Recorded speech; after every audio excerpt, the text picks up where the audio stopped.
The heavy is a boring class. Stock is the only good primary. Everything will be fixed in the heavy update. The heavy update is coming soon. The heavy is a boring class. For years now, Big TF2 has been pushing messages like this, brainwashing the general public into thinking that there's only one way to play the heavy. And after doing some polling online, it looks like it might have finally worked. It appears that about 67% of players choose to use the gloves of running urgently. About 70% of you either use the sandwich or the banana for your secondary. 72% of you choose stock for your primary, and a shocking 47% of you use all three of these items together. It would appear that the player base has officially forgotten how to have fun with my favorite character. What was once a beloved class with variety and just a little bit of whimsy has been reduced to this. Sasha, the root of the problem. You know her, you love her, she's reliable. She's consistent, she's easy to use, and she's boring. Nothing fun or special about her. Sure, she gets the job done, but she's not the only one who can.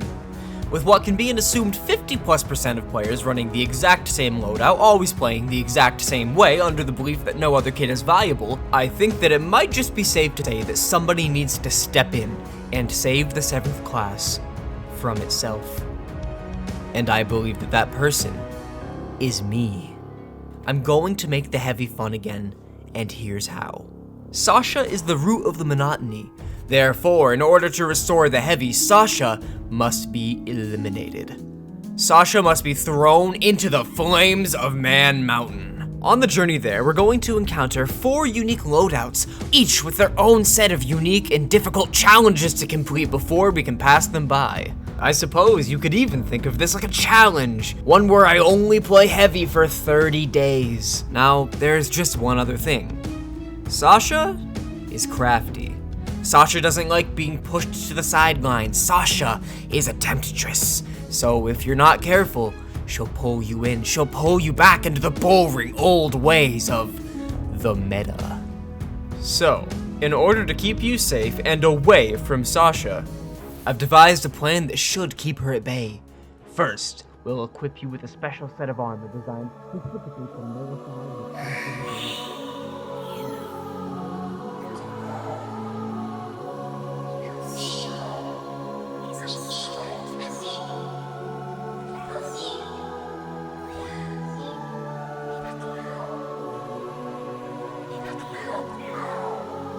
Are you even listening right now? Be careful. Listen, over the course of this video, Sasha will try to tempt you 7 times. You might even say that there's 6 hidden links and 7 endings to this video. So if you really want to learn how to play the heavy and learn the ways of the heavy main, then don't touch Sasha. Breaking news. After the world's best edited and most entertaining Team Fortress 2 video has released, all 10 heavy mains around the world have collectively agreed to lay down their stock options in favor of other primaries. It would appear that the amount of fun that they're having while playing is increasing by the minute. In other news, a local Iowa bred woman has filed for divorce after BreadMann has spent 30 days playing only the heavy. Stay tuned for more coming up right after the break.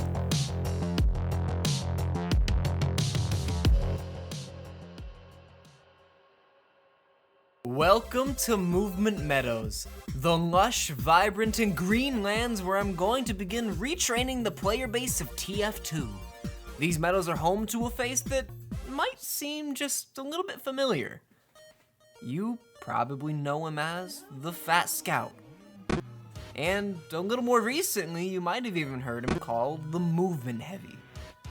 But I think it would be more fitting to call him what he really is, an independent man. Alright, first and foremost, allow me to clear the air. I am bad at Team Fortress 2, and I will never pretend that I'm not. So when deciding on a set of challenges to complete to show off just how good I am, and how good these loadouts are, I had to reach out to the community for suggestions. Which brings me to our first objective: get a kill with your primary, secondary, and melee weapon all in rapid succession.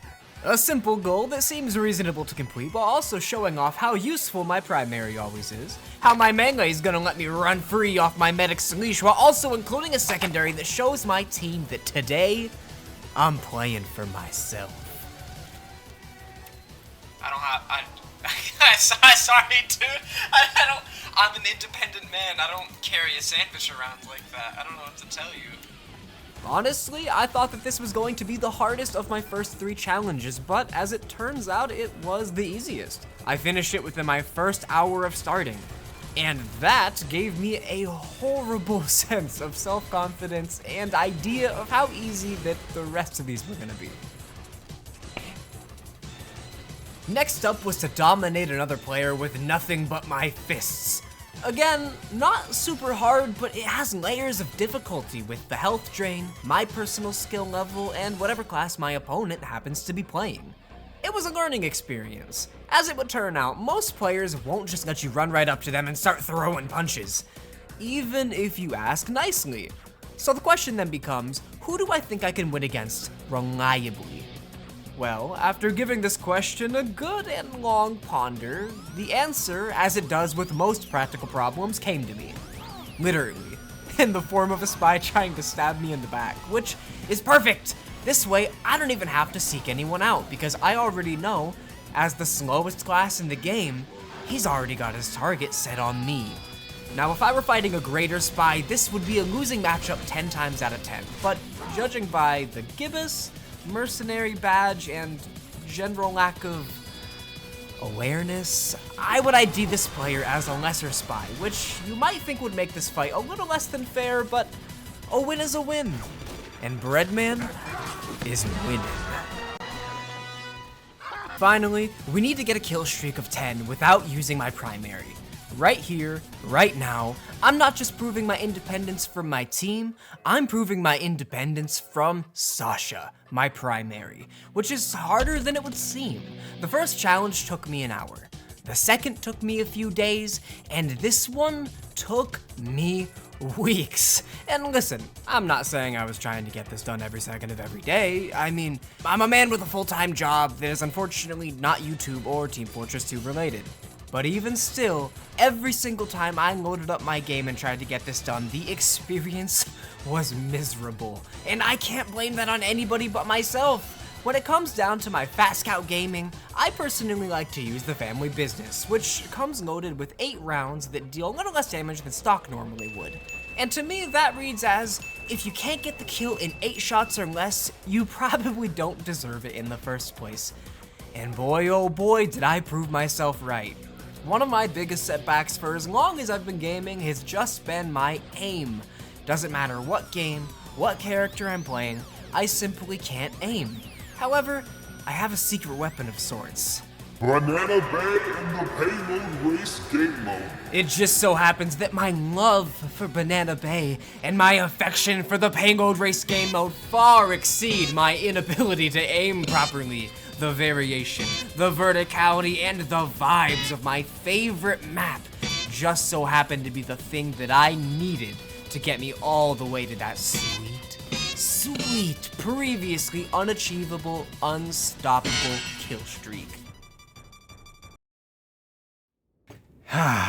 Welcome to the dry, deserty lands of the Buffalo Steak Estate, where I've got 3 more challenges surrounding fan-favorite lunchbox item, the Buffalo Steak Sandwich.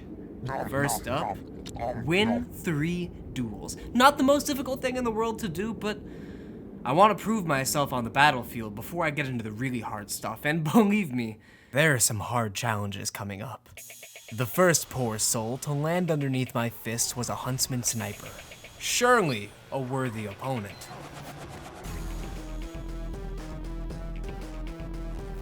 If I wanted to win against a sniper, I was gonna have to be quick, decisive, and dirty. Sure, you might not have seen me coming, but I also missed my first 3 punches here, so which one of us is really allowed to complain? And if this duel ends with only 2 points being scored, then I'm not really sure you were worth fighting in the first place. Next up to be crushed, a Dead Ringer spy. But not just any Dead Ringer spy. the Dead Ringer spy who's currently sitting on top of the leaderboard. Which is perfect. This has to be my luckiest day. To get to fight a sniper and then crush a spy, the most natural enemies of the heavy weapons guy? This will be a duel. And an interesting one at that. It's not the kind of fight where you see a lot of punches thrown, if any at all. Most quarrels are settled by whoever's able to land the first blow, or whichever one of you is a more annoying dead ringer using no honor having slimy catch me off guard and looking piece of shit. Alright, okay. I'm willing to admit that bullying a lone sniper and a low health spy might not be the most honorable or fair fights that have ever been fought in Team Fortress 2. So, I'll up the difficulty a little bit. Instead of picking an opponent at random, this time I've taken the time out of my day to seek out someone like me. The interesting thing about a stake duel is that it'll be taking more than just one punch to knock out the other man. So this time, I'm gonna have to actually put thought into how I'm moving and when I'm punching. But it doesn't matter how many people protect you, or how big your health pool is, or even what gloves you choose to use. Because I don't lose. It's not gonna be easy making an attempt on this heavy. His team knows how important he is. I'll have to punch my way through centuries. I'll have to punch my way through pyros. I'll punch through anything I have to just to look him in the eye. He's just as strong as me, so I might even have to be just a little sneaky. But at the end of the day, there's no amount of sneakiness, no level of defense that can change the simple fact that I'm just a better fighter. But let's not stop here. Let's get a 5-player kill streak with the warrior's spirit. Which might sound easy until you remember that the Buffalo Stake gives you a damage vulnerability of 20% along with an additional 30 from the warrior's spirit. Using a loadout like this, you will die from tripping over a toothpick, which means you got to get good. It's already hard enough trying to close the distance between you and literally anybody else so that you can punch them. But with this loadout, there is absolutely no room for error. You have to play perfectly. You have to be lucky, and you have to read your opponent's mind. They aim left, you move right. They step backwards, you step forwards, and before you know it, you're dancing. Hands fly gracefully across the keyboard as you click the mouse and paint the screen with critical hits. With this kind of a glass cannon loadout, it's impossible for 2 players to walk away from this encounter. Either you progress towards your goal or you start all over. And after a long time of singing this song and dancing this dance, I started to learn something. I started to learn when to retreat, when to apply pressure, how to dodge properly. If you didn't know any better, you might have even mistaken me for a spy mate. I learned how to box as the heavy. A skill that I feel most TF2 players don't even know exists, but if they did know about it, and they did take the time to learn it, we might just see a few more people using my second favorite secondary heavy lunchbox item. Sometimes though, it's not about fighting the best fight or throwing the most punches. It's about waiting and watching for the perfect moment to strike. It's about waiting for your opponent to come to you, which is exactly how I got my streak. But we're not finished yet. We've still got to get 5 kills in just one use of the stake, a feat witnessed by few and accomplished by less. But I've taken the time. I've learned not just how to fight, but how to survive in this unfair, cruel world. I'm a man who's spent hours and hours, and probably too many hours of his life running towards certain death with nothing but determination and a piece of meat. And I won't waste your time with the details. After dying again, and again, and again, and again, and again, and again, and again, and again, and again, and again, the most I was able to get in any one use of the stake was 4. A glorious and calculated 4 punches. Unfortunately, my determination was only able to get me through so many lives, and I decided that I would move on and just circle back around to the Buffalo Stake estate. When I arrived at the cave of the brass beast, I started my first challenge. Get 5 kills without picking up any ammo, which I completed in my very first round of using the loadout. This was very, very easy for me to do, which is on me. Like I said, I'm generally not very good at the game, and I think I might have set the bar a little too low on this one. No matter, I did it, so let's move on to my second challenge.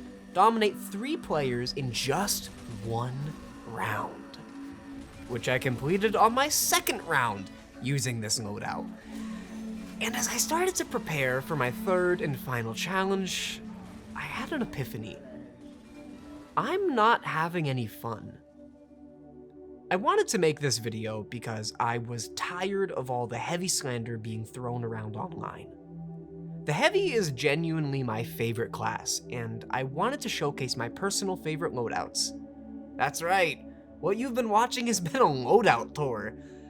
But somewhere in the many, and I really do mean many hours I spent doing these challenges, I had decided that even though I wasn't enjoying myself trying to complete them, and definitely wasn't doing anything to help the heavy has no good items allegations, I was just gonna lie. Through the power of storytelling and tasteful editing of my footage, you were all gonna see how good I was doing in these challenges that I came up with for these so-called bad items. But I'm not Bread lies about his content to prove a point. I'm BreadMann. And today, I fully admit that some of these loadouts suck. I concede that Sasha might just be the best primary and that this is the most effective move. The heavy is a boring class. The heavy update is coming soon. Stock is the only good primary. No. The heavy No, is a boring no, class. this isn't right. Stock is the only good No. This is just Sasha trying to get into my head. This isn't the way. This isn't how we're supposed to play Team Fortress 2. Of course I'm not having any fun. Why would I be? Why would anyone be having fun putting themselves through arbitrary challenges just to prove an opinion? Team Fortress 2 is meant to be experimented with. I'm not using the Buffalo Stake to top score the leaderboard. I'm doing it because it's funny. I don't need to prove to anyone anything about why I think the heavy's good. Playing like this isn't in the spirit of TF2. You know what is? Whatever you find fun. And after so long of only playing the heavy, you know what I would find fun right about now? Killing 50 spies. One last challenge, a little treat to myself. No timer, no specific loadout, no real challenge. Just getting rid of 50 of them because I think they're annoying. So let's all just sit back, relax, put our guards down, and enjoy the show. Finally, a challenge worth finishing. I haven't been this excited to play in weeks. You might have noticed that while I've been picking away at these challenges, I've developed some new feelings about spies, and more specifically, the people who main them. It's not that I don't like them, I just don't really respect them. It would appear to me that there's an inherent lack of honor in backstabbing a heavy that can't even turn around to face you. I am so tired of this tiny, French, pathetic class. I'm tired of having to turn around every 3 seconds to make sure no one's standing behind me. I'm tired of spy checking. I'm tired of watching these stupid little men walk right up to my back while I'm in the middle of a succulent meal. So this is my little revenge. And yeah, I know it's a little silly.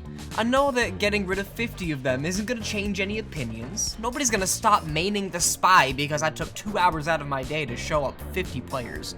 In fact, the act of doing this at all probably makes me look a little saltier than I'd like and fuels spies to play even harder than they were before. And that's okay. I'm not doing this to epically pwn anybody. I'm doing this for BreadMann. I made myself hate playing TF2 for a minute there, and this is just kinda helping repair that damage.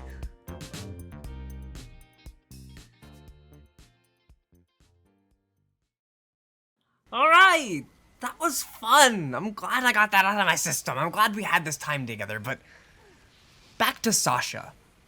We've made peace, right? I've realized that this was all fruitless? Maybe? Not quite. See, while I can admit I was wrong, I was only partially wrong.